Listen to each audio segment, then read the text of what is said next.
بسم اللہ الرحمن الرحیم۔ الحدید یوٹیوب چینل کے ناظرین السلام علیکم۔ ناظرین، آج ہم اصحاب الفیل سیریز کے تیسرے حصہ عقابہ غور جائزہ لیں گے۔ ابرہہ اور آریاد کا مقابلہ کیسے ہوا، عتودہ کون تھا، ابرہہ کو کیا کہا جاتا ہے، عتودہ نے کس شرط پر آریاد کو قتل کیا، نجاشی ابرہہ سے کیوں غصہ ہوا، ابرہہ نے کیسے نجاشی کو راضی کر لیا، ریحانہ کون تھی، ریحانہ کا ابرہہ سے کیا تعلق تھا، عتودہ کو کس نے ہلاک کیا، ابرہہ نے کلیسا کیوں بنوایا۔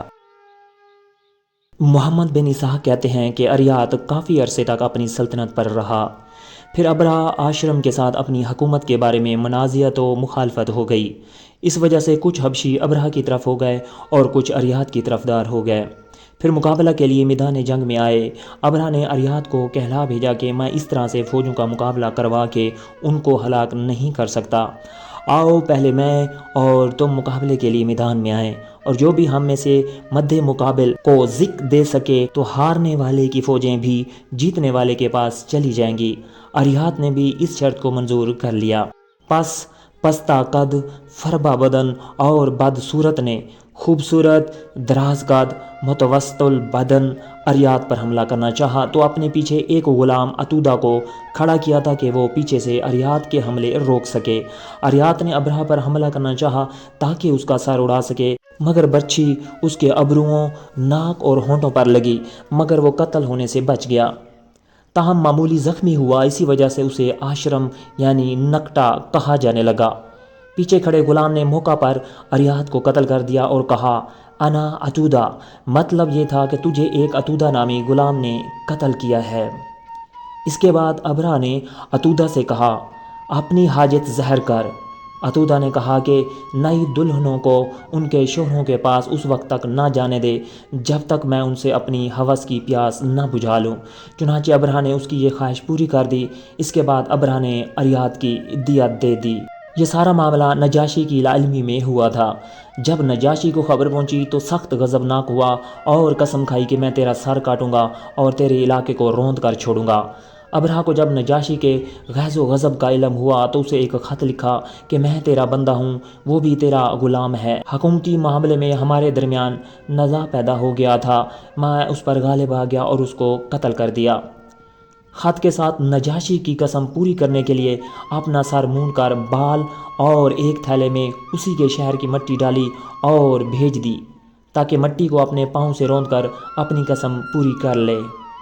جب خط نجاشی کے پاس پہنچا تو وہ ابرہہ سے راضی ہو گیا اور اسے لکھا کہ میرے اگلے حکم تک تم ہی گورنر ہو۔ جب ابرہہ نے دیکھا کہ نجاشی اس سے راضی ہو گیا ہے اور اسے یمن کا گورنر بنا دیا ہے تو اس نے ابی مرہ بن ذی یزن کو پیغام بھیجا کہ اپنی بیوی کو میرے سپرد کر دو۔ ذی یزن نہ مانا تو ابرہہ نے زبردستی چھین لی۔ اس عورت کا نام ریحانہ بنت علقمہ بن مالک بن زید بن کہلان تھا۔ یہ بھی کہا گیا ہے کہ ریحانہ کے باپ کا نام ذو جدن تھا۔ ریحانہ پہلے ابا مرہ مادی کرب بن ابو مرہ کے عقد میں تھی، اب ابرہہ کے پاس آ گئی اور ابرہہ سے اس کے ہاں مسروق بن ابرہہ پیدا ہوا اور ایک لڑکی بس بابا بنت ابرہہ پیدا ہوئی۔ یہ صورتحال دیکھ کر ابو مرہ بھاگ گیا۔ عتودہ یمن میں اپنی منمانی کر رہا تھا کہ اچانک ایک دفعہ حمیر قوم کا ایک آدمی عتودہ پر حملہ آور ہوا اور اسے قتل کر ڈالا۔ جب ابرہہ کو خبر ہوئی تو قصاص میں قاتل کو بھی قتل کر ڈالا۔ حمیر کا یہ آدمی حلیم، بردبار، پرہیزگار اور نیکوکار نصرانی تھا۔ اس کے بعد ابرہہ نے اہل یمن کو کہا کہ تمہارے ایک عقل مند آدمی نے تمہاری کھوئی ہوئی عزت کو واپس لوٹا دیا ہے، اور کہا کہ اللہ کی قسم اگر مجھے علم ہوتا کہ عتودہ اپنی خواہش اس بدکاری کی صورت میں ظاہر کرے گا تو اس کو آریاد کے قتل کے بدلہ میں کچھ انعام دیتا تو تم بھی اسے ناپسند کرتے۔ ابرہہ نے سنا میں ایک عظیم الشان کلیسا تعمیر کروایا اور نجاشی کو خط لکھا کہ اے بادشاہ، میں نے تیرے لیے ایک کلیسا بنوایا ہے جس کی مثال پوری دنیا میں نہیں ملتی، اور میں اس وقت تک باز نہ آؤں گا جب تک عربوں کے حاجیوں کو اپنی طرف متوجہ نہ کر لوں۔ الحدید یوٹیوب چینل کے ناظرین، اگر سانسوں نے ساتھ دیا تو اگلی ویڈیو میں پھر حاضر ہوں گا، تب تک کے لیے فی امان اللہ۔